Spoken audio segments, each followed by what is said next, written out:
How many of you have heard of Cortez Island? All right, it's a little secret, Canadian secret, off the coast of British Columbia. It's kind of the last refuge of hippy-dippy in a way, and it seems to attract a lot of strange characters. So I was there recently and I stumbled on these two guys, and I'm not even begin to try and describe them. I'm just going to bring them out one at a time, except to say that Sean Aiken seems to be a fellow who practices speed dating for employment. Come on out here, Sean. Thanks, Moses. Strange characters, yeah. Yes! Man, this is fun, hey? Yoga is loving that, just like, get a little of this in there, and obviously we can't forget the shimmy shake, Gosh, everyone I've met, the talks have left me so inspired, and every conversation I've had with people here, there's such interesting stories to share. And I'm just so humbled to have the privilege of this platform to share my story with all of you. My story begins back as a kid. I was growing up. You can see that my mom used to cut my hair. Obviously, the bowl she was using that day was a little crooked. But I brought up, and I was being hounded with this question all the time. Sean, what do you want to be when you grow up? Such a simple, seemingly harmless question. When we're young, we have this deep belief that we'll never grow up. Part of me still questions whether it's actually going to happen. What do you want to be when you grow up? I had no idea how to answer this question, but from a young age, I had this strange sense, a strange feeling, probably around elementary school, that I was supposed to have an answer to it. So I told people that I wanted to be a professional athlete, and that was cute. Then later on in high school, approaching high school graduation, I thought, okay, I felt not only should I have an answer, but it's got to be good. It's got to be realistic, something successful. So I said, I'm going to be a physiotherapist. I had no idea what a physiotherapist did. It was just an answer. I ended up going to business school. I felt with that, then I could keep the options open. I remember being in school, I could not wait to get out. I had these grand ideals, these big ambitions, really vague. I wanted to go places. I wanted to be somebody and do stuff. I had this feeling inside there was something more. The only problem was I had no idea where those places were, what that stuff was, and most importantly, who that somebody was. When I'd finally graduated, as much as I was really excited for this moment, I was also really terrified. I was really frightened, because it meant entering into the working world, and we're brought up being taught that work is a terrible thing. Everybody hates work. Mondays suck. You're not supposed to enjoy work, you endure it. But if you work hard enough and you work long enough, one day you might get to retire. And then you can enjoy what you want to do. My mom retired last year, and she got this card, this congratulations card. Congratulations, Mom. Now that you've worked 40-odd years of your life, you can now finally start to enjoy the ride. Imagine the possibilities. Mom, go ahead, take a nap without guilt. You know what? Take some time for yourself. You've earned it. So I wasn't too excited about jumping into the working world because, of course, to earn this nap without guilt, I'd first have to become successful to get to retirement. And I've been taught that being successful meant, okay, I have to make a lot of money. I have to wear a suit and tie, always. I had to work in an office 60 hours a week minimum. And, of course, under no circumstances are you to have long blonde dreadlocks. So I ended up taking off and doing some soul searching. I went and backpacked throughout Europe. I took advantage of this program in Quebec, this government program to learn French. Came back a year later, broke, and it was time to find a job.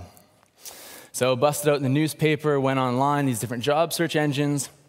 And the thing about today is that you look at all these different job titles, and they sound amazing no matter what the job is, but they're equally ambiguous. So I'm looking at these different job titles, and as much as they sound awesome, I have no idea what the job was going to be like. So I thought back to, I was in my final year at school, final year doing my business degree, sitting around the dinner room table with my family, sitting there with my mom, my sister, and my dad. This is my dad. It's cutie, sitting around the dinner room table, and my older sister decides, she's going to play the big sister role, put me on the spot, a couple months away from graduation. So, Sean, graduating in a couple months, what are you going to do? I, of course, had nothing to contribute to this conversation. And as we all know, our families are experts at telling us what we should be doing, so they had an opinion. And my sister kindly pointed out that I'd spent 5 years of my life in school and a bunch of money getting this piece of paper that said business administration degree, and suggested that perhaps I should, perhaps look in business. My mom, as amazing moms are, she said, Sean, what about teaching? You'd be such a good teacher. But my dad, he was the only one that didn't have a specific advice for me. He just, said, Sean, look, it doesn't matter what you do. Whatever it is, just make sure it's something you're passionate about. I've been alive nearly 60 years and I've yet to find something that I'm passionate about. Then he quickly added, besides your mother. I quickly stopped him from pursuing that thought process any further. But hearing him say this, talk about, spending 60 years and not sure what he's passionate about, made me realize how many people are in that same exact situation. And in the same career, 20, 30, 40 years, they don't necessarily enjoy what they're doing. They endure it. And I thought, I made a promise to myself, I'm going to find something that I'm passionate about. If I am going to spend my entire life working towards that retirement, I want to do something that fulfills me, something that I enjoy. And that's so easy to say. We often hear, you don't know what you do, go find your passion. But what we don't often hear is, how do you go about finding your passion? So that's where I got this idea to start the 1 Week Job Project. I thought, what if I could take some time and first of all, develop some self-knowledge and get out there and try out different things? Because I think a mistake that a lot of us make when we choose a career is that we focus on an end title. And I think this comes from, from a young age, this focus on the question, what do you want to be when you grow up? How are you supposed to know when you don't have you don't know yourself, you don't know what you're looking for a career, or a lot of knowledge of the job market? So for me, it was physiotherapist. So my idea for the 1 Week Job Project was saying, first of all, let me start with nothing. Let me learn about what I need in a career to be happy. What are those characteristics? And at the end of the year, I would put those things together and see what job came out of it. So I went to my best friend, Ian McKenzie, who's a filmmaker and also a web designer, and he helped me develop the website oneweekjob.com. And on here I wrote, anybody, anywhere in the world could offer me a job for 1 week. I'd work 52 different jobs in 52 weeks in search of my passion, donate all my wages to charity, sit down with my employers and ask them, hey, how did you get to where you did in your career? What advice do you have for other people coming out of school or other people facing transition, unsure what they want to do? So it's incredible about, I set out on my journey, and about 5 weeks in, I started getting offers all around Canada. Media like CBC and Globe and Mail picked it up, and then halfway through, I started getting job offers all around the world. And things like CNN, New York Times, Good Morning America picked it up, which were amazing in terms of getting the story out there and getting me job offers. But they weren't nearly as epic as this Chinese magazine. Now, I have no idea what this says, but I do like to point out, though, if you look closely, you'll see there's 6 photos of me on there and only 1 of David Beckham. No, just saying, slow news day. So thousands of people started following my journey, looking for inspiration in their own lives. Here I was coming out of school. I thought I was alone in this search. Everyone else seemed to have it all figured out. Started receiving emails from people all over the world. And it wasn't just young people getting out of school making that first job choice, but it was also people, Zoomers, saying, hey, Sean, I'm 57 years old. I'm on my 5th career, and I'm not done yet. So over the course of the year, people would email me or call me with different job offers, and I would, it was pretty much always last minute. I never knew where I was going week to week. I traveled all around North America. So I did everything from real estate agent in Beverly Hills. I was the mascot of the Washington Capitals. The uniform is just unruly. It's so sweaty. You can't last more than 10 minutes in it. I was a stock trader. Lost $1,000 in the stock market as a stock trader. This picture was obviously taken before that happened. I was a firefighter in Florida. Got opportunity to work with the Canadian Forces in Trenton, Ontario. Got to fly the Griffin helicopter and do training drops out of a Herc CH-160 aircraft. Got to work with a Hollywood producer who was on the latest Rambo film. We went to Las Vegas to see the premiere with Arnold Schwarzenegger and Sylvester Stallone. Worked at the world's largest aquarium in Atlanta. Worked as a bartender in Halifax. Fashion buyer in Manhattan. This was a really fun week. The woman that I was working with, just the stereotypical fashionista. Name's Mercedes. She's got 2 Yorkie pups, you know, the accessory. I'm going to wear my necklace, my purse, and my Yorkie pup. And one was named Gucci, one's named Prada. Yeah. I was tossed pizzas at Pizza Maker in Cape Cod, florist in Edmonton, cowboy in Wyoming with Chet the Cowboy.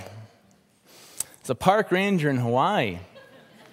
My final job, week 52, I was back in my hometown of Port Moody, British Columbia. And I was the mayor. Time to clean this town up. Yeah. Kind of hard to do in a week. Yeah. So I had this amazing journey, and I ended up, my business degree did come in handy, and I ended up getting a sponsor on board because all my wages were going to charity. There's no way I could have survived, sustained the project if I didn't have a sponsor come on board. So they gave me $1,000 a month, this job search engine, and I had that for travel expenses, and I didn't have to pay for accommodation once the entire year. I slept on people's couches, most often stayed with my employers. People who were following along my journey would email me and say, "Hey, Sean, I see you're coming to town. You're welcome to crash on my couch."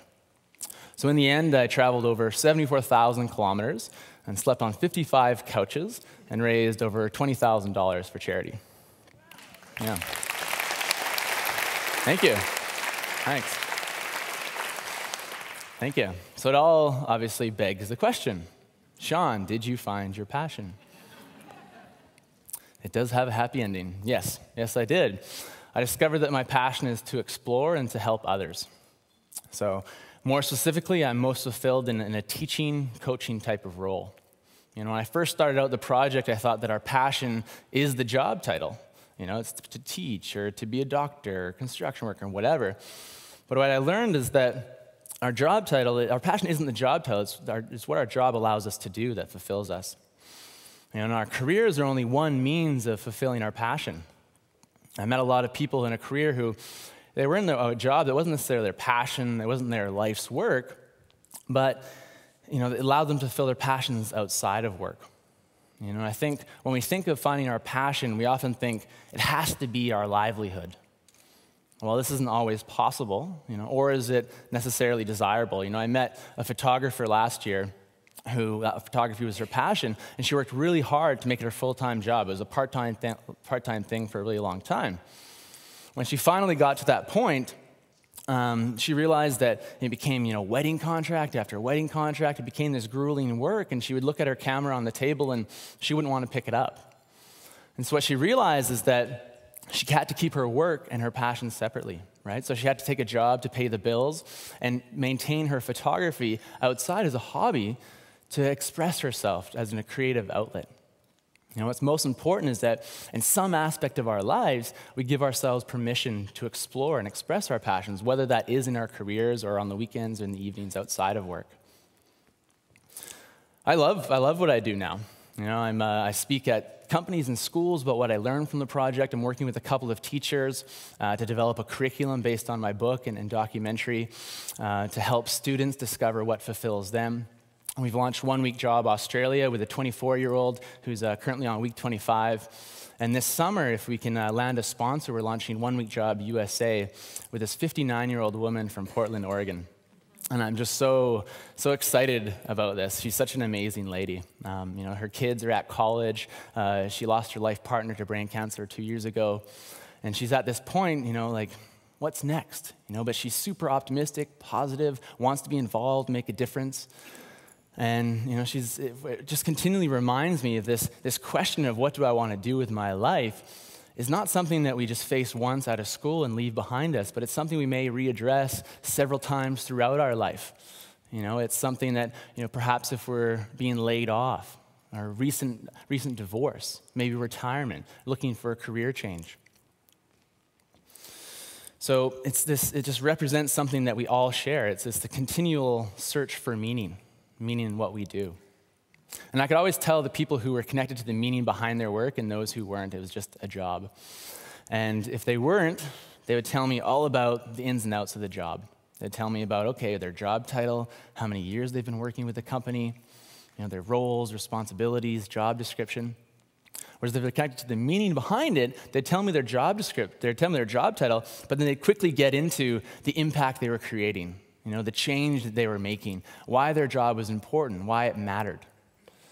And what I discovered, it was the people who were the most fulfilled and most passionate were the ones who were connected to the meaning behind their work. Week 7, when I was a yoga instructor in Edmonton, yeah, that was a hard week. I met Henry, this yoga instructor, amazing guy. He became a yoga instructor at age 55. Now he's 57. And he saw his opportunity when the students come into his studio. It's his opportunity for them to leave the stresses of the outside world behind, and he can have this positive impact on them, calm and relax them. So at the end of the class, they carry this calmness into everything they do, right? Into every single interaction that they have throughout the rest of the day. And so he saw it as he's creating ripple effects far beyond he knows the implications of. Week 44, I was in Boise, Idaho as a preschool teacher working with Ken. And this guy is just loves what he does. And I asked him, I said, what do you enjoy most about your job? And he said, when I see a kid climb the monkey bars for the first time or tie their shoes for the first time, to know that I'm playing a part in making that happen is incredible. So I think these examples, what they represent is how our relationship with work is changing. It's this shift that I think a lot of us can feel is happening. And I call it a revolution in work consciousness. And it's a shift in how we as a culture view work and our relationship to it. So no longer is work something we merely endure, but our work is becoming more connected to our life's work. It's our opportunity to share, to connect, to contribute our gifts, to make a meaningful contribution to the world. And what I'm really passionate about now is I feel like this is not being reflected in the school system. This change that's taking place is not being reflected in the school system. This focus on what do you want to be when you grow up? Well, many of us will struggle with this question for years. Some of us will never find the answer. And that's to really understand the answer, we must first have a good understanding of ourselves. What do you want to be? What do you want to be? It's not about becoming something else. It's about discovering and embodying who we are. Because who we are determines what we do. And we're most fulfilled when our outer world, our work, our relationships, what we do for fun, what we spend our time here doing, is connected to our inner world. Right? We're fulfilled because we're in touch with the truest sense of who we are. There's nowhere to go. There's nothing to prove. What's amazing about experiencing this fulfillment, is that we feel whole, we feel complete. It's just this, it spills out. We want to share it with everyone. It impacts our friends, our family life, right? Our relationships. We're more likely to contribute to our communities. So instead of what do you want to be, let us ask, what fulfills you? What's the contribution you want to make? What makes you come alive? Instead of teaching children how to find work, what if we taught children how to find their life's work? How to discover their gifts, their talents, and created opportunities for them to explore and express their passions. That's the world I want to help create. My name's Sean Aiken, and I'm a shameless idealist. Thank you.